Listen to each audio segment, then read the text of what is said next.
आगे देखते हैं next type of plasmid, that is the F plasmid. Already हमने दो डिस्कस किए हैं, आर प्लाज्मिड और कोल प्लाज्मिड। तीसरा टाइप है एफ प्लाज्मिड। एफ प्लाज्मिड को और एक नाम है, it is also called as F factor और फर्टिलिटी प्लाज्मिड। तो कौन से प्लाज्मिड को एफ प्लाज्मिड कहा जाता है, इसके ऊपर क्या जीन्स रहते हैं। ओके, सपोज यहाँ पे मैं बैक्टीरिया निकाल रही हूँ, ये this is the bacteria, it's genomic DNA, ये जीनोमिक डीएनए है, और यहाँ पे एक कॉइल है एफ प्लाज्मिड की। Suppose this is the F plasmid, ये है F plasmid, F plasmid. This is the genomic DNA, ये जी डीएनए है या क्रोमोसोमल डीएनए। जिस बैक्टीरिया में एफ प्लाज्मिड रहता है उस बैक्टीरिया को कहा जाता है एफ पॉजिटिव बैक्टीरिया। क्या कहा जाता है? एफ पॉजिटिव, एफ पॉजिटिव कहा जाता है। या आप इसको डोनर भी कह सकते हैं, डोनर जो देने वाला है। अभी क्या देने वाला है? डेफिनेटली ड्यू टू द क्या देने वाला है, तो यहाँ पे ये जो बैक्टीरिया है इसके जीन्स ट्रांसफर हो सकते हैं या डीएनए ट्रांसफर होगा from this bacterium to the another bacterium. दूसरा बैक्टीरियम जो है जहाँ पे एफ प्लाज्मिड नहीं है उसको क्या कहा जाता है? रिसिपिएंट या F negative, F negative bacterium, bacteria, या और एक नाम क्या है इसका? Recipient, recipient, recipient. रिसिपिएंट का मतलब रिसीव करने वाला। ये क्या रिसीव करने वाला है? इट रिसीव्स द जीन और DNA from this donor bacteria. Okay, तो ये इन दोनों में कम्युनिकेशन कैसा होता है, ध्यान देना। ओके, तो यहाँ पे ध्यान देना, इसका और खुद का डीएनए है, खुद का जीनोमिक डीएनए होगा ये डेफिनेटली। अगर जीनोमिक डीएनए नहीं है तो वो बैक्टीरिया सर्वाइव नहीं रहता। ओके, जीनोमिक डीएनए या क्रोमोसोमल डीएनए कह सकते हैं। तो ये दो बैक्टीरिया है, इसमें एफ प्लाज्मिड दिख रहा है क्या बेटा? नहीं, इसलिए इसको क्या कहा जाता है? एफ निगेटिव, और रिसिपिएंट कहा जाता है। इसमें एफ प्लाज्मिड है, तो एफ प्लाज्मिड के ऊपर जो जीन्स रहते हैं दैट प्रोड्यूस और फर्टिलिटी फैक्टर, उसकी वजह से इस बैक्टीरिया में फर्टिलिटी फैक्टर तैयार होता है। और यहाँ पे ऐसा कह सकते हैं इस प्लाज्मिड के ऊपर ऐसे जीन्स रहते हैं जिसकी वजह से सेक्स पिलस तैयार होता है eight the surface of this bacteria. Sex pillars का मतलब ऐसा थ्रेड लाइक स्ट्रक्चर तैयार होता है बेटा। This is the small thread like structure which is produced at the surface of this bacteria due to the, ये स्ट्रक्चर तैयार होने के लिए जीन्स कहाँ पे है बेटा? एफ प्लाज्मिड के ऊपर। अगर ये प्लाज्मिड नहीं है तो ये सेक्स पिलाय नहीं तैयार होता। सेक्स पिलाय या सेक्स पिलस कह सकते हैं, एक है इसलिए सेक्स पिलस कहेंगे। ओके, तो ये जो सेक्स पिलस है वो अटैच होता है, किसको अटैच होता है? रिसिपिएंट बैक्टीरिया को। रिसिपिएंट बैक्टीरिया को रिकॉग्नाइज करने के लिए भी रिसिपिएंट बैक्टीरिया के सरफेस के ऊपर वहां पे कुछ रिसेप्टिव प्रोटीन्स रहते हैं। वो कौन रिकॉग्नाइज करेगा? सेक्स पिलाय। और वहां पे इन दोनों में क्या होता है बेटा? कम्युनिकेशन होता है या मेटिंग होती है। ओके, तो ऐसा एक ट्यूब लाइक स्ट्रक्चर दोनों के बीच में तैयार होता है, ट्यूब तैयार होती है दोनों के बीच में। उस ट्यूब को हम कंजुगेशन ट्यूब भी कहते हैं। ओके, तब अब क्या होता है? दिस एफ प्लाज्मिड वो क्या? रिप्लिकेट होता है। रिप्लिकेट का मतलब इसकी और एक कॉपी तैयार होती है, और जो रिप्लिकेटेड कॉपी है वो भेजी जाती है कहाँ पे? सपोज जिससे ये रिप्लिकेट हो रहा है और यहाँ पे उसकी एक कॉपी तैयार हो चुकी है, तो एक स्ट्रैंड जाता है और दूसरा स्ट्रैंड यहाँ पे अपने आप तैयार होता है बेटा। कैसे होता है वो थोड़ा बाद में हम डीएनए रेप्लिकेशन में देखेंगे। तो यहाँ पे ध्यान देना, ये पहले एफ निगेटिव था। अब ओके, मैं अभी आफ्टर द मेटिंग में क्या होता है समझ में आया? मेटिंग में क्या होता है? Replicated copy of F plasmid is transferred. मैं यहाँ पे लिख रही हूँ replicated copy of F plasmid is transfer होता है बेटा, ट्रांसफर होता है। ओके, किसको ट्रांसफर होता है? टू द रिसिपिएंट और टू एफ निगेटिव। ओके, तो अभी इसके बाद क्या होगा? ऑफ कोर्स इसके बाद एफ पॉजिटिव या डोनर ने क्या किया है? अपनी खुद की कॉपी दी है क्या? खुद का प्लाज्मिड निकाल के दिया है क्या? नहीं, उसने क्या किया है, उसके पास एक एफ प्लाज्मिड है, उसकी और एक कॉपी बनाई है, और जो कॉपी है वो किसको दी है, एफ निगेटिव। तो अभी आफ्टर द मेटिंग और आफ्टर द क्रॉसिंग बोल सकते हैं, मेटिंग के बाद, after the mating what is the result, we will get 2F positive plasmid. हमें क्या मिलेंगे, 2F पॉजिटिव बैक्टीरियम मिलेंगे। ये तो ऑलरेडी डोनर जो है वो क्या है, उसके पास ऑलरेडी एक कॉपी है, लेकिन जो रिसिपिएंट था उसके भी पास क्या आ गई है, और एफ प्लाज्मिड की कॉपी आ चुकी है। तो इसका मतलब क्या हुआ बेटा, दोनों भी क्या है, एफ पॉजिटिव बन गए, both are become F positive. तो आपको क्वेश्चन कैसे पूछा जाता है, ध्यान देना, if there is a mating और crossing between F positive and F negative, what is the result, we will get both F positive plus F positive. ये आपको याद रखना है। तो एफ प्लाज्मिड की वजह से there is a due to the presence of F plasmid क्या होता है बेटा, there is a transfer of DNA और genes from between the two bacteria.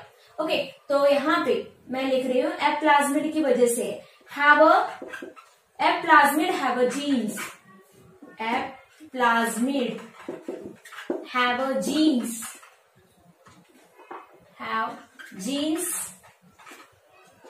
To produce, क्या तैयार करने के लिए, एफ पिलाई या सेक्स पिलाई, थ्रू विच, जिसके थ्रू क्या होगा बेटा, देयर इज अ ट्रांसफर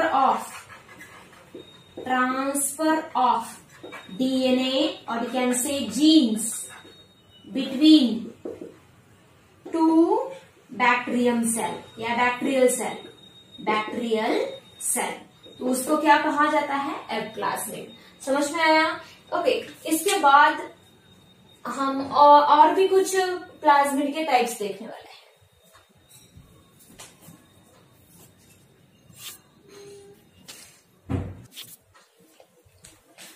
अभी यहाँ पे मैंने और दो नाम लिखे हैं प्लाज्मिड के, virulence plasmid and degradative plasmid. ये इतने इंपॉर्टेंट नहीं है, फिर भी आपको लर्न करना है। वायरुलेंस प्लाज्मिड का मतलब ऐसे प्लाज्मिड उसकी वजह से उस बैक्टीरिया में जो बैक्टीरिया रहता है जिसमें वायरुलेंस प्लाज्मिड रहता है उसमें पैथोजेनिसिटी आती है। इसका मतलब the host bacterium in which the virulence plasmid is present that causes the diseases. Okay, pathogenicity का मतलब disease causing property। अगर किसी बैक्टीरिया में वायरुलेंस प्लाज्मिड है तो वो जो बैक्टीरिया रहता है वो कैसा रहेगा बेटा, पैथोजेनिक रहेगा या डिसीज कॉज कर सकता है। तो it gives the virulence capacity और pathogenicity to the host bacterium. Okay, gives what? Virulence capacity, or you can say pathogenicity to host bacterium. Okay. Then degradative plasmid. अभी इस प्लाज्मिड का यूज क्या होगा उस बैक्टीरिया को, if the bacterium have a degradative plasmid, then the bacterium, जो भी bacterium है, it can be degrade the or utilize the unusual substances. Okay, suppose this is the bacteria, इसके पास कुछ unusual substance आ गए इसके बाहर। Okay, unusual जो normal नहीं, उसके नॉर्मली ये यूज नहीं करता, ऐसे अगर unusual substances इसके पास आ गए तो due to the presence of degradative plasmid, ये जो बैक्टीरियम है, डिग्रेडेटिव प्लाज्मिड की वजह से इस सब्सटेंस को ब्रेक डाउन कर सकता है या यूटिलाइज कर सकता है, तो that is the degradative plasmid. अभी ये हो गए डिफरेंट टाइप ऑफ प्लाज्मिड। आपको ये तीन याद रखने हैं mainly, R plasmid, col plasmid and F plasmid. ये प्लाज्मिड के बारे में हम 12th में भी और ज्यादा पढ़ने वाले हैं, ये याद रखना। अभी एप्लीकेशंस और यूजेस ऑफ प्लाज्मिड क्या है, थोड़ा सा फिर से डेफिनेशन को आपको फोकस करना है। What is plasmid? It is an extra chromosomal self replicating DNA है। ओके, एक्स्ट्रा क्रोमोसोमल का मतलब instead of this chromosomal DNA there is a extra copy of और coil of small coil of DNA which is able to replicate itself, okay, independent of the chromosomal DNA. खुद की copy खुद बना सकता है ये जो छोटा सा डीएनए है, और उसकी वजह से ही ये जो प्लाज्मिड है, that plasmid can be used to transfer the gene from one bacterium to the another bacterium, or from the one bacterium to the plants। Okay, इसलिए इसका यूज क्या होता है बेटा, it can be used, plasmid can be used to transfer the gene from one organism to the another organism. एक organism से दूसरे organism में अगर जीन ट्रांसफर होता है, ओके, तो उसको वो जो जीन ट्रांसफर होगा उस जीन को कैरी करने वाला जो कैरी करके लेके जाने वाला जो है फॉरेन डीएनए या फॉरेन जीन को लेके जाने वाला जो व्हीकल होगा वो कौन होगा बेटा, प्लाज्मिड होगा। सपोज फॉर एग्जांपल यहाँ पे मैं निकाल रही हूँ, ओके, ये है प्लाज्मिड, ये प्लाज्मिड, ओके, तो यहाँ पे suppose this is the plasmid और यहाँ पे जीन है, कुछ स्पेसिफिक जीन्स हैं, ओके, ये जो जीन है for example NIF nitrogen fixation gene है, okay, suppose this is the one bacterium, ये एक बैक्टीरियम है, ओके, तो ये इसका genomic DNA, NIF means nitrogen fixation gene. ये जीन जो है इसकी वजह से इस बैक्टीरियम में नाइट्रोजन फिक्सेशन की कैपेसिटी आती है। वो क्या है आपको डिटेल में बाद में पता चलेगा। फिलहाल तो NIF जीन है, ये स्पेसिफिक बहुत ही इंपॉर्टेंट जीन है। ये जीन मुझे प्लांट में ट्रांसफर करना है। कहाँ पे बेटा, प्लांट में अगर ट्रांसफर करना है तो मुझे किसकी हेल्प लेनी पड़ेगी, इस प्लाज्मिड की हेल्प लेनी पड़ेगी। तो थ्रू दिस प्लाज्मिड, इस प्लाज्मिड के थ्रू ही हम ये जीन NIF जीन कहां से कहां ट्रांसफर कर सकते हैं, bacterium to the plant. Okay, ये हम जेनेटिक इंजीनियरिंग या RDNA टेक्नोलॉजी में लर्न करने वाले हैं। तो यहाँ पे प्लाज्मिड का रोल क्या है बेटा, it carry this specific gene from bacterium to the plant. इसका मतलब वो कैरी कर रहा है, एज अ व्हीकल का काम कर रहा है। इसलिए प्लाज्मिड का यूज क्या है बेटा, it can be used as a vector in a genetic engineering. Engineering का मतलब समझ सकते हो, कुछ तो जो एग्जिस्टिंग है उसको ही हम तोड़ फोड़ के कुछ नया बनाते हैं। तो जेनेटिक इंजीनियरिंग का मतलब जीन लेवल पे हम ऑर्गेनिज्म को मॉडिफाई करते हैं बेटा।